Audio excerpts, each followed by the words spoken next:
Good evening, everybody. I would like to acknowledge first our Regional Director, Gilbert T. Sadsad, Sir Viviano Centillas, Engineer Ronald Assis, Maria Cristina Barogo, our Mrs. Tijano is here, Regional Directors, Region 7, Dr. Nimpa Bongo, our Principal, Sandy Perigo of Don Sergio Osmeña, teachers, officials, maayong gabi kanatong tanan. Can't believe that we are bidding farewell today. Just last week, we had our first hellos and series of activities. I hope that our school and our barangay brought so many memories and in a short visit here. I hope that you consider our place your home away from home.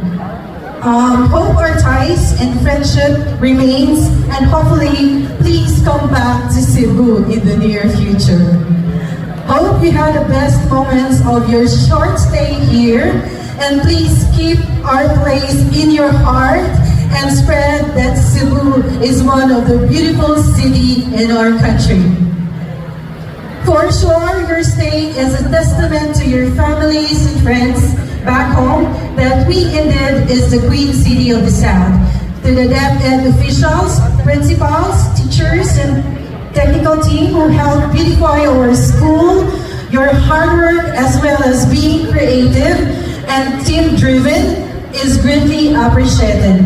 Sana po ay magkikita po tayong muli. Maligayang pag-uwi. This is your Labagan Ilcon Cheritans, Rancho Laura Dagatan. Congratulations to all the athletes. Marahay na banggi.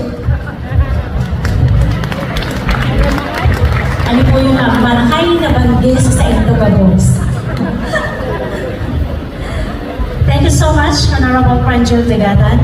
This time I read here another message from our school's Division Superintendent, Division of Cebu City, Dr. Nimpa Bongo.